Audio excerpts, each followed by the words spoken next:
வணக்கம் வணக்கம். மாய வர்ற மண் வாசனை யூடியூப் சேனல் பார்த்து சப்ஸ்கிரைப் செய்த அனைத்து உள்ளங்களுக்கும் ஒரு சின்ன தகவலுங்க. 40-50 வருடமாக சென்னையில் வாழ்ந்துட்டுருக்கேன். சொந்த கிராமத்தில் சொந்த மனையில் ஒரு வீடு கட்டணும்.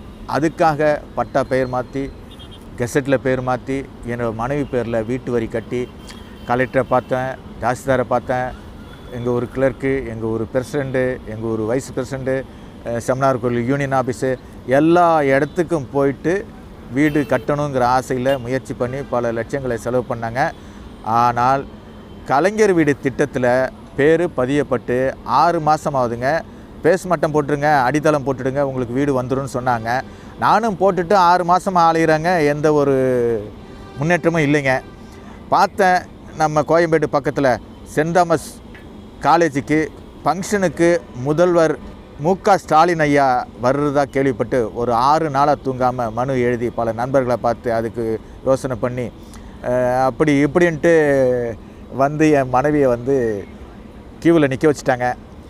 நானும் கிட்ட நிற்காமல் ஒரு வீடியோ எடுக்கலான்னு ஆசைப்பட்டேங்க. அதிகாரிகள் தடுத்தனாலும் அதிகாரிகள் நிறைய சட்டத்திட்டங்கள் அந்த ஃபார்மாலிட்டியில் தான் சொன்னதுனால அப்படியே ஒதுங்கி நின்ட்டேங்க. அந்த காரு வருது, மனசு பக்குன்னு இருக்குது.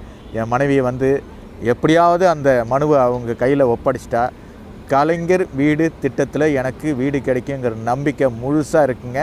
இறைவன் எனக்கு அப்பப்போ சோதிப்பான், ஆனால் நன்மையை தான் செய்வாங்கிற நம்பிக்கையோடு இந்த மனுவை கொடுக்கறதுக்காக என் மனைவி காத்துக்கிட்டு இருக்காங்க. இதை வந்துடுச்சு பாருங்கள். அப்படியே கண்கொள்ளா காட்சி, மனசெல்லாம் படக்கு நிற்குது. வண்டி நிறுத்த மாட்டாங்கன்னு நினச்சேன், ஆனால் நிறுத்திட்டாங்க. மனு என் மனைவி மட்டும்தான் வச்சுட்டாங்க. என் மனைவி கையிலேருந்து மனுவை வாங்கிட்டாங்க.